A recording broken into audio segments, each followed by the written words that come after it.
Asante. Asante Bwana. Ni wakati mwingine mwema, mtazamaji wa Gospel Voice TV. Tumekutana mara nyingine ili tuweze kushiriki neno ambalo maandiko inasema ya kwamba mwanadamu hawezi ishi kwa mkate peke yake, bali ni kwa kila neno litokalo katika kinywa cha Bwana. Na ndipo tumekutana tena tuweze kushiriki neno ambalo ndani yake lina uzima, ndani yake liko na uhai, ndani yake liko na maonyo, ndani yake liko na marekebisho, ndani yake liko na kila kitu tunahitaji katika maisha haya, na linatuambia ukweli na linatupea mwelekeo. Kwa majina yangu ninaitwa Reverend Raphael, mimi ni wa kanisa la CFF Makutano Meru, na Yesu ni Bwana. Tumekutana tena tushiriki neno ambalo Bwana amenipea kwa niaba yako, na nitaongea kuhusu dealing with human opposition, ama kushughulikia ama kuhusika katika njia zile mwanadamu anakupinga, kuhusika ama kuwa mwangalifu katika zile njia mwanadamu anakupinga, kuhusika ama kuwa mwangalifu katika zile njia mwanadamu anakupinga. Wacha tuombe tuingie kwa neno. Baba, katika jina la Yesu, ni asanti jioni ya leo kwa wema wako na fadhili zako. Uinuliwe na uhimidiwe. Wewe ni mfalme wa wafalme, tena ni Bwana wa mabwana. Ninaomba unitumie tu kama shombo, bali ujitukuze. Neno lako lilete nuru katika maisha yetu, na kibali chako kiwe na sisi, na ni kwa Yesu Bwana tumeomba na hata kuamini. Tuseme amen. Ni vizuri mtazamaji wangu nikwambia kwamba kila mtu yeyote ambaye aliyoko katika uso wa dunia, katika maisha haya ambayo tunaishi, kwa njia moja ama njia nyingine, utakutana na mapenzi ya wanadamu, utakutana na hasira ya wanadamu, utakutana na shuki ya mwanadamu, utakutana na jinsi moja ama jinsi nyingine mwanadamu atakupinga. Na ukweli ni ya kwamba katika uso wa dunia wanadamu wamepewa mamlaka na Mungu. Maana ni maandiko inasema mbingu na mbingu ni za Mungu, lakini dunia alipatia wana wa wanadamu. Mbingu na mbingu ni za Mungu, lakini dunia alipatia wana wa wanadamu. Changamoto ni hii, kuna watu katika uso wa dunia wanahisi wako na haki zaidi ya mtu mwingine yeyote. Changamoto ni hii, katika uso wa dunia utakutana na watu ambao mioyo yao iko na mapigo ambayo si ya kufikiria mtu mwingine, mapigo ni yao peke yake. Na ni vizuri nikwambia kwamba jinsi ya vile utaandaa moyo wako ndio itategemea utakaa na wanadamu na katika njia gani. Nataka ni kuelezee aina 4 ama aina 3 za watu utakutana nazo katika maisha, ama makusudio matatu inakuaga kwenye mioyo ya wanadamu, utakutana nayo katika maisha, na katika hayo makusudio ndio itatuelekeza na uweze kuwa mwangalifu, ujiangalie, usije ukaagamia, usije ukaumiza maisha yako, usije ukakosa ladha ya kuishi, usije ukatoka kwenye makusudio ya Mungu, usije ukapoteza njia ya ukweli, ushike njia ambayo ni ya kufukuzana na kujilipizia kizazi na mambo mengine, maana wanadamu ni wanadamu. Na maandiko inasema katika kitabu cha Ayubu 12 na mstari wa 4, Ayubu 12 na mstari wa 4, maandiko inasema, I am become one who is a laughing stock to his friends. Kuna aina ya watu katika uso ya dunia, ni watu wa kushekelea. One whom God answered when he called upon him, a just and upright, blameless man, laughed to scorn. Ati Ayubu anatuambia ya kwamba amekuwa kisheko kwa watu ambao walikuwa rafiki zake. Na ni vizuri nikwambie maneno haya, katika uso wa dunia utakutana na watu nia yao kubwa ni wewe uweze kuaibika, wapate nafasi ya kukushekelea. Na ni vizuri uelewe ya kwamba hautawahi kosa watu katika haya maisha ambayo nia yao kubwa ni wewe mwenyewe uweze kuanguka na waweze kukushekelea. Na kwa hivyo makusudio yao yote haikuagi radhi hata wakati na wako kwenye sako yako ya marafiki. Kwa kulingana hiyo mstari tumesoma Job chapter 12 and verse 4, anasema though I called on God and he answered me, a mere raving stock, though righteous and blameless. Ayubu anasema ya kwamba wala watu ambao walikuwa naita marafiki zake imefika mahali wakamfanya kisheko. Hii ni kukwambia kwamba katika haya maisha watu ambao wanatarajia utaaibika ni wengi. Watu ambao wanatarajia kwamba utakutana na jambo ambalo litawafanya washeke ni wengi. Kumbuka Mwokozi wetu Yesu Kristo, siku ile alikuwa anasulubiwa, maandiko inasema ya kwamba walikuwa namtemea mate na wanamugonga, wanamwambia ya kwamba tuambie ni nani amekugonga, na wakasheka sana na wakafurahia, kwa sababu katika haya maisha, na wakati huo wamemweka kofia ya miba, wamempiga viboko kwa mgogo, wamemvua nguo, yani wamemfanya vitu zinasababisha asikie ushungu, na mwishowe hawa watu ni kusheka wanasheka wakiona ile hali anapitia. Kuna mtu siku ile utafutwa kazi, atafanya pate. Kuna mtu siku ile ya kwamba utakosa nafasi ya kupeleka mtoto secondary school, ataongea na ndio atafurahia, na vile alikuwa anajiringa hapa na vile alikuwa anajiona hapa, kumbe hawezi, kumbe hakuwa na pesa. Katika haya maisha hautakosa mtu wa kukusheka, mtu wa kukufanya ufeel that you are not a human enough, you are not worthy enough. Bwana Yesu asifiwe. Ningependa nikwambia maandiko inasema pia katika kitabu cha Lamentation chapter 3 and verse 14, Maombolezo 3 mstari wa 14, mwandishi ambaye ni Jeremiah anasema, I become the laughing stock of all my people, they mock me in song all day long. Sasa elewa hivi, Jeremiah anasema nao watu wa wakati wake walimtugia nyimbo ya kumkejeli. Yani vile unasikia nyimbo inaibwa na vile inashika, ni wewe tu inakejeli, ni wewe tu inaongea kuhusu. Na huyu ni nabii ambaye ameshaguliwa na Mungu. Ningependa nikutie nguvu katika maisha yako jioni ya leo, ya kwamba usiona mapigo ile unapigwa ati ya kwamba useme uende ukiripoti kwa watu kila wakati ati ya kwamba, maana watu wengine ukiwaambia changamoto ambao unapitia ni kufurahi watafurahi, ni kukushekelewa na kushekelea. Lakini nakutia nguvu ndani ya Bwana ya kwamba hata kama watakusheka, imeandikwa usifurahi juu yangu ewe adui yangu, hata niangukapo mimi nitasimama tena. Na ni vizuri nikwambia kwamba ukishekwa kwa sababu umeanguka, ujue ya kwamba uko na nafasi ya kusimama tena, uko na nafasi ya kusimama na kusema I can go ahead, I can forge ahead, ya kwamba huu sio mwisho wangu. Ni makosa makubwa sana ati ya kwamba unaanguka mara moja ati halafu kwa sababu wamesheka unafika mwisho. Ni makosa makubwa sana ati kwa sababu wamesema huwezi faulu ufikiria kwamba hautafaulu. Hakuna mtu akona blueprint ya your life. Hata kama umeanguka, kuna nafasi ya kusimama tena. Kuna watu wanaona ya kwamba hawajafanya mambo mengi maishani, na maybe miaka yako retire imefika, umeona ya kwamba now you are 59, next year utakuwa 60, maybe hujajenga, mpaka watu wa kijiji na makasi na marelative wameanza kuogea, wanasema haya, washa akuja hapa kijijini, alikuwa anatuligia hapa akitoka Nairobi, alikuwa anatuligia hapa akitoka town akija, washa akuje kijijini, sasa tukutane na yeye, anakuja kwa hii nyumba inakaa kama inaweza anguka. Washa nikuambia kwamba hiyo isikutie wasiwasi, isikutie wasiwasi. Kuna watu wamepigana maishani hata wakiwa na miaka 80. Mimi nikuulize, Raila Odinga ambaye tulikuwa tunamuita baba hapa, alisimama uchaguzi wa mwisho, amesimama uchaguzi wa mwisho akiwa na miaka ngapi? Almost 80. Meaning katika hiyo yeye hajaiamini kuanguka. Na tunaelewa ya kwamba kuna uchaguzi zingine amesimama na hakushaguliwa, lakini at the age almost 80 bado anahisi ya kwamba hata mkinisheka I can stand again na I can forge ahead. Ningependa upate hiyo roho ya kusema ya kwamba siwezi anguka na nisimame mahali pamoja. Ningependa upate hiyo roho ya kusema ya kwamba mimi siwezi shindwa. Ningependa upate hiyo roho ya kusema I can do it again. Nataka nikujulishe haya.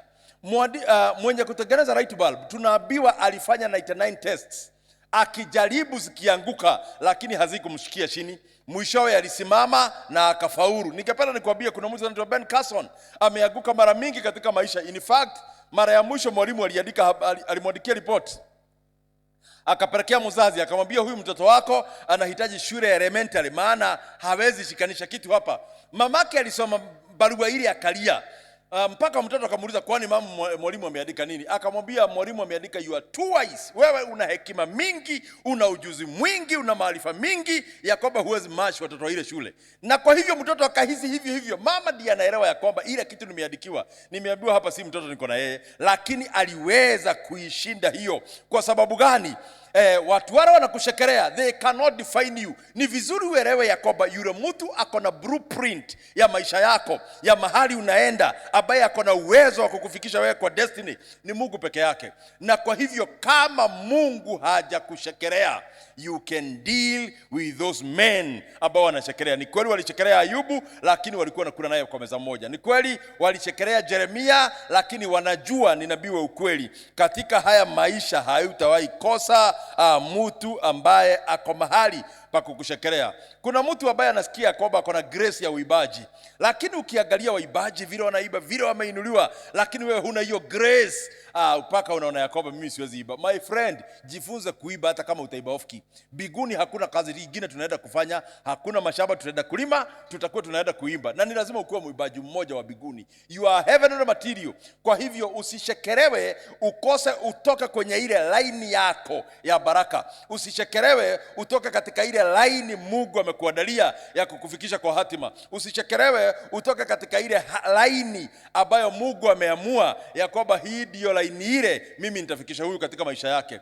Katika haya maisha hautawahi kosa watu wenye nia ya kukushekelea. Hautawahi kosa watu wenye nia ya kukusheka. Ni kweli mmeshekwa mara mingi, mkaambiwa kwenu ya kwamba watoto wa kwenu hawasomangi. Mmeshekwa hivyo. Mmeshekwa mara mingi mpaka kukiwa na kitu kwa kijiji, kwa sababu ya ile umaskini ilikuwa kwenu. Watu wote kwa kijiji wanaitwa na nyinyi hamwezi itwa. Mnaashwa na watu wengine wote wameitwa mpaka, na ni kwa neighbor, ni mpaka tu mipatwa hapo ya Sengenge huko wako na sherehe na hakuwaita. Lakini siku ya leo hawakuzuia msome, hawakuzuia mfike ile level umefika, hawakuzuia kwamba siku ya leo unaweza simama na useme kweli tulilelewa hivi lakini siishi hivi. Kwa hivyo ukishekelewa sio mwisho wako. You can start again and you can move ahead in Jesus name. Amen. Ningependa nikwambia number 2, watu wengine utakutana nao kwa maisha ni watu ambao wamejaa shuki. Watu hawakosi katika maisha. Watu ambao nimesema number 1, utakutana na watu wenye tabia ya kukushekelea. Kuna watu wengine wamejaa shuki. Yohana 15 na mstari wa 18. Yesu mwenyewe anaongea na anasema hivi. Yohana 15 mstari wa 18. Yesu mwenyewe akiongea anasema, if the world hates you, keep in mind that it hated me first. Kama duniani mutashukiwa, we kumbuka ilinichukia mwanzo. Na ukweli ukiangalia ile matukio ilitukia kwa Yesu ili asulubiwe. Hiyo matukio mpaka usiku huo walimshika. Makosa ya kumshtaki ndio wampeleke kwa governor kesho ni kutafsiriria walikuwa wanatafuta.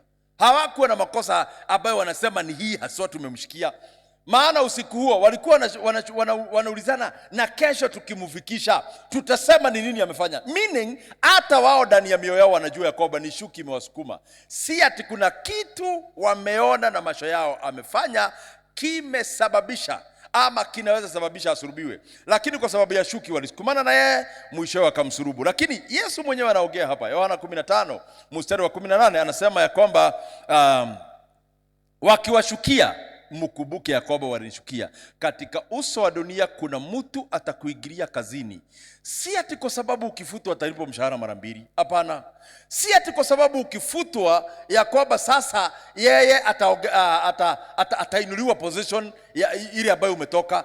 Hatainuliwa maana hajasoma kiwango hicho. Lakini anakushukia hivyo tu kwa sababu watu mioyo yao iko hivyo. Kuna watu mioyo yao iko na shuki. Na mimi ningekuomba ya kwamba ukiona moyo wako umejaa shuki, tafadhali jitetee kwa Mungu na utafute Mungu kwa njia kubwa, ili kusudi mwambie Mungu, safisha moyo wangu, peleleza moyo wangu Bwana, uniondolee shuki. Unakuta mtu akona shuki na ndugu yake, mtu akona shuki na brother, paka unakuta ya kwamba hakuna kitu anaweza saidia brother.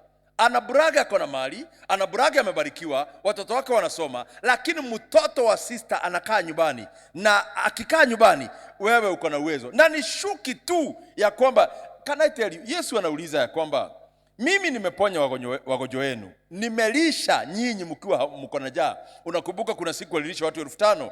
Anasema ya kwamba mpaka wafu nimefufua. Mtu ambaye amefanya hii wema yote, kwa nini watu wasikie wivu, wamshike na wamsurubu? Mimi nakuomba hivi katika jina la Yesu, usiombee mtu maombi ya back to the sender, maana hata wewe utakuwa umejaa wivu kama vile yamejaa wivu. Na ni vizuri nikwambia ya kwamba Yesu anasema ya kwamba walinishukia. Na let me tell you, watu wenye shuki duniani hawakosi.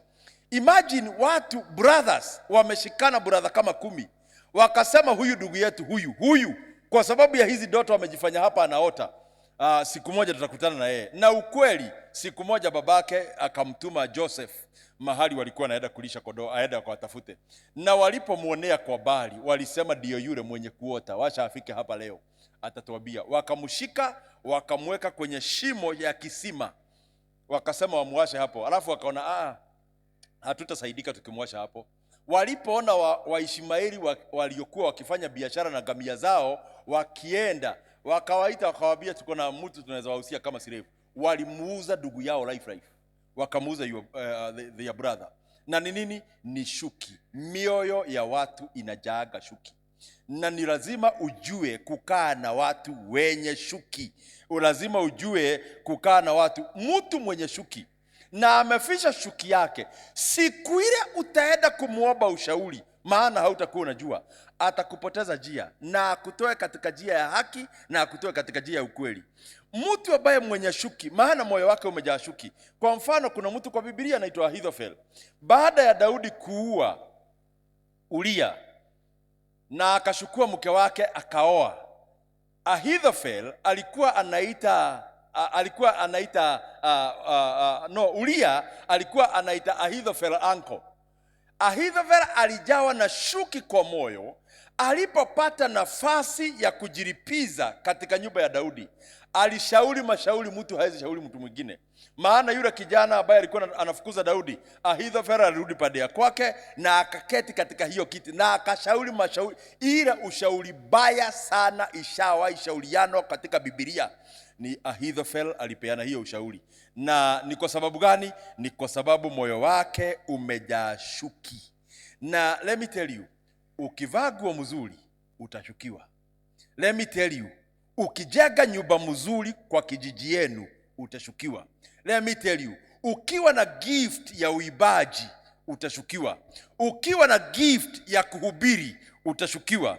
Ukiwa na gift ambayo inafanya bosi akupende zaidi kuliko wafanyikazi wale wengine. Maana reporting yako, unapomwandikia report, unaandika report inasomeka, report inaeleweka, report inapeana solution. Na ukiachwa kwenye nafasi ya kazi kwa sababu wewe ni mwaminifu, mpaka bosi anajua huyu ni mwaminifu.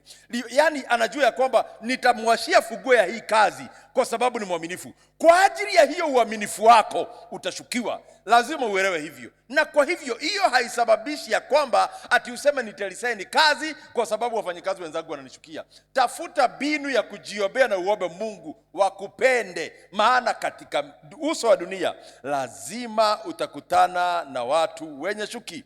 Walimshukia ndugu yao Joseph mpaka wakamuuza, wakamshukia Yesu mpaka wakamsurubisha, na hakuna makosa walifanya. Ili ujue hakuna makosa, kitabu cha Matendo ya Mitume, wakati Peter alikuwa anaongea na wao siku ya Pentekoste, akawaambia vile mlimfanya huyu Yesu. Waliulizana, sasa basi tumekosea, tufanyeje? Kwa hivyo wanajua ni makosa walikuwa wanafanya. Wanasema sasa basi tumekosea. Na Biblia inasema hiyo siku watu 3,000 wakageuka. Hao baadhi ya hao 3,000 ni baadhi ya wale walimsulubisha Yesu. Ndio wanasema ya kwamba sasa basi tumekosea. Maana walifikiria wamemuua, imeisha, alafu wakasikia amefufuka na kwa mtaa. Ni shuki tu ilikuwa inawasukuma katika haya maisha. Hautakosana na watu ambao wako na shuki, utakutana na wao na ni lazima ujue vile utakaa na wao. Number 3, utakutana na watu wa mshene katika haya maisha. Watu wa mshene wameandikwa Psalms 35 and verse 15. Psalms 35, Zaburi 35 mstari wa 15. Daudi anasema ya kwamba, but when I stumble, wakati mimi ninajikwaa, they gathered in glee. Assailants gathered against him without my knowledge. They slander me without ceasing. Daudi anasema ya kwamba, ninapojikwaa katika haya maisha, na mwanadamu hujikwaa. Kujikwaa ni wa kwamba unawekeza pesa yako mahali, alafu mwisho hiyo pesa inazama. Unajikuta you are starting afresh. Unaanzia upya. Maisha ni kama imestagnate, maisha ni kama imeharibika. Ni kujikwaa, umejikwaa, ukafanya decision ambayo ilikuwa ya makosa, ukawekeza pesa mahali haikuwa inafaa kuwekezwa, ukajikuta ya kwamba umejikwaa. Daudi anasema ya kwamba wakati amejikwaa, they gather, wanakusanyika against me without my knowledge, they slander me, yani wanaongea kinyume changu bila kushoka, wanaongea kinyume changu bila kunyamaza. These people that are slanderers, you are going to have them in this life. Lazima utasemwa. Mimi mtu ambaye ninajua mzuri anasemwa uzuri ni mtu ambaye amekufa peke yake. Sijawahi enda mazishi hata moja nikahudhuria nikakuta wakisema hata kama alikuwa mlevi, hiyo ulevi haitajagu kwenye hiyo mazishi. Wanasema tunakumbuka na vile alikuwa anasaidia mamake hapa, na alikuwa anatukana mamake usiku akiwa mlevi, lakini asubuhi akitumwa duka, maana atakubali kwenda hiyo duka diashiwe bao ya change, atakibia duka bio. Lakini hawatasema hiyo ya usiku ya ulevi alitukanana, watasema ya asubuhi vile alikuwa anasaidia mama. Na ni kwa sababu gani? Ni kwa sababu amekufa. Na can I tell you mpendwa, listen and listen good. Katika haya maisha utakutana na hawa watu. Daudi anasema ya kwamba wamenisegenya, wamenisema ubaya. Bwana Yesu asifiwe. Wanatafutaga kitu kizuri, wanatafutaga kitu kibaya kwenye kitu kizuri. Yani ni watu wako trained, kazi yao ni kuogea kinyume cha mtu. Wakishika kanisa wanaiogea na wanaiharibia jina, mpaka hakuna mtu ambaye amekaribia hiyo kanisa, mahali kanisa limejengwa anaweza kuja. Unakuta watu wale wanakuja hiyo kanisa wametoka bali, maana kanisa imeharibiwa jina hapo karibu.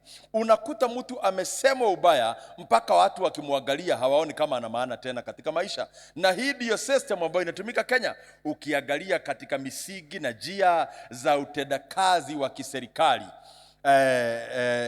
njia ni hii: anayesimama katika kiti cha serikali, tuseme cha governor, tuseme cha MCA, tuseme cha MP, tuseme cha women rep, tuseme hata hiyo kiti kikubwa cha president, at one point or the other lazima atasema ubaya, lazima maneno itasema ubaya. Na si mmoja, ni history kutoka wakati Kenya ilipata uongozi. Hata kama hatukuwepo wakati rais wa kwanza alikuwa anatawala, imeandikwa kwenye vitabu, utaipata ya kwamba alikuwa anasema vibaya. Kwa hivyo kuna mioyo ya watu iko na nia ya kusema ubaya siku zote. Watu macho yao hayaionagi uzuri. Unakuta mtu amesaidia watoto wao, wamesoma, wakamaliza shule, akachelewa kufanya mambo katika maisha yake. Miaka yake ya kwenda retire ikafika, wakasema hapa huyu ni mjinga, alitumia pesa yake na watu wake wao wote. Alafu wanamsema na ni wao walisaidika. Katika haya maisha utakutana na watu. Daudi anasema those assailants,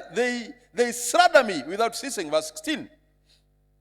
Mstari wa 16, like the ungodly, they maliciously mocked, they gnashed their teeth at me. Verse 17, anasema how long, Lord, will you look on? Rescue me from the ravages, my precious life from these lions. Biblia inasema, Daudi anasema, Mungu si unisaidia kutokana na hawa watu. Kuna vitu ambazo zinaitwa human weakness, na ni Mungu aliye na uwezo peke yake ya kukusaidia. Daudi anasema ya kwamba Mungu nisaidie kutokana na hawa watu, maana wako kama simba. They rescue me from the ravages, my precious life from these lions. Hawa ni watu ambao siku zote kila neno litatoka katika kinywa chao ni la kuhakikisha kwamba wewe mwenyewe haujafurahia. Wanaongea, wanahakikisha ya kwamba hakuna mtu amekudhamini. Ulikuwa unadhaminika kazini na boss, ni wewe alikuwa anakuweka kama right man, lakini wameongea masegenyo mpaka boss akaweka shaka na wewe. Akasema kama huyu mtu ako hivyo, kwa hivyo ni hapa ananifanyaga mzuri, akitoka ni mbaya. Hiyo maneno ya watu kukuongea vibaya siku zote katika maisha haitawaikosa. Sasa basi nia yao huwa ni gani? Maana hizi human weakness ambazo tumeongea zote tatu, nia yao huwa ni gani? Nia yao number 1 ni usije ukakutana na destiny connector. usije ukakutana na mtu wa kukusaidia. Na mimi ndio nimesema ya kwamba jioni ya leo uweze kujiombea. Usije ukakutana na hawa watu, ama kwa sababu wako neighborhood, wako kazini mahali unafanya, wako nyumbani kwenu mahali unakaa. Akina Joseph aliuzwa na ndugu zake. Hata Daudi alisumbuliwa sana, aliuzwa na ndugu zake. Daudi mateso yake ili alipata mingi ilikuwa katika nyumba ya baba yake. Kwa sababu hawa watu wako pale. Nia yao ni gani? Usikutane na destiny connector. Usikutane na mtu ambaye atakusaidia ufike kwa hatima. Siku ile Daudi alikuwa ameenda kwa vita, ametumwa na babake apelekee ndugu zake chakula. Aliyemkemea zaidi ni Eliab, ndugu yake, brother yake. Umekuja hapa kwa vita kujionyesha. Na anasema hivyo kwa nini? Ndio Daudi asikutane na Saulo mfalme.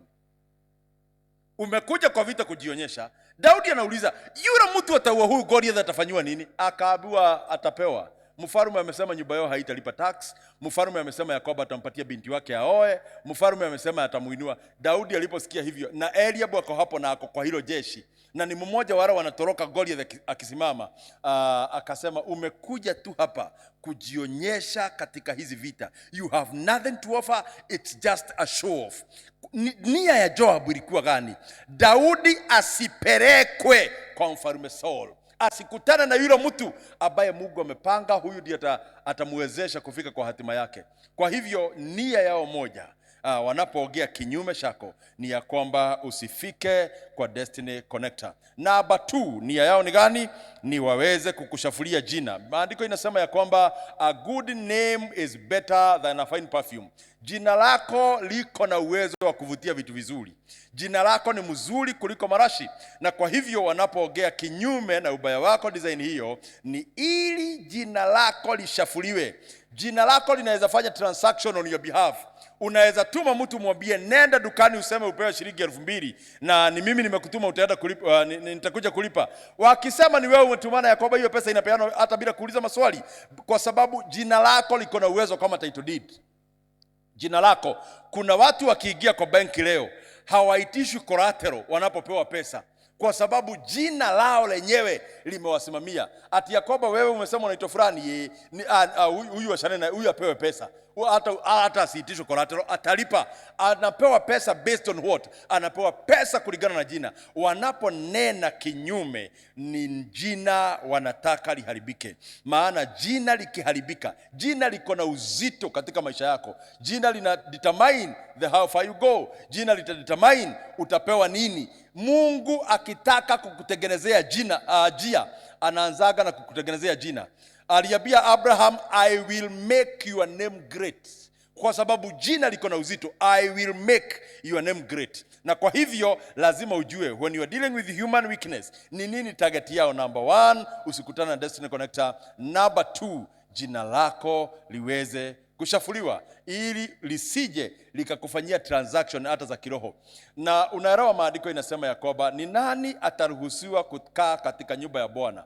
Psalms chapter 15, ukianzia mstari wa kwanza pale, ni nani ataruhusiwa kukaa katika nyumba ya Bwana? Wakiongea hapo chini wanasema ni yule mtu ambaye ni blameless. Blameless ni kusema nini? Jina lake halijachafuka. Kwa hivyo jina likishafuka, hata kukaa kwa Mungu inakuwa ngumu. Ni mzuri uelewe ya kwamba the one whose walk is blameless, who does what is righteous. Ushike hiyo blameless. Ni mtu ambaye jina lake halijashafuka. Na mimi nakuombea jioni ya leo ya kwamba jina lako lisishafuke na uweze kujua jinsi ya kudeal na human weakness. Ziko kila wakati, kwa sababu tunakaa katikati ya watu na hao watu wanaongea kinyume kila wakati. May God bless you. Nataka nikuombee. Baba, katika jina la Yesu nasema ni asanti kwa wingi wa fadhili zako na wema wako. Umeniwezesha nilete neno lako katika ile njia ambayo Bwana imekupendeza. Na mimi ninaombea huyo ambaye maisha yake imepigwa because of human weakness. Watu wanasema ya kwamba usimtumie huyo pesa, tumia fulani. Maana huyo ukimtumia, yani ameshafuliwa jina. Na ni huenda si mbaya kiwango hicho, ni kushafuliwa ndio kusudi asifike kwa destiny. Ninaombea huyu ambaye ameshafuliwa jina, ninaombea huyu ambaye milango yake imefungwa ya kwenda kwa destiny because of human weakness, that you are going to enable him to reach to that destiny. I bless him. Ninamfungua katika jina la Yesu na kumtangazia ushindi kwa utukufu wako, na ni kwa Yesu Bwana tumeomba na kuamini. Amen. May God bless you. Naitwa Pastor Raphael wa CFF Makutano. Ukitaka kusaidia hii program katika jina la Yesu na kuomba, unaweza tuma support yako kwa hii paybill ya kanisa 222118 222118 7238 hash, and God will bless you. Bye bye till we meet again. God bless you.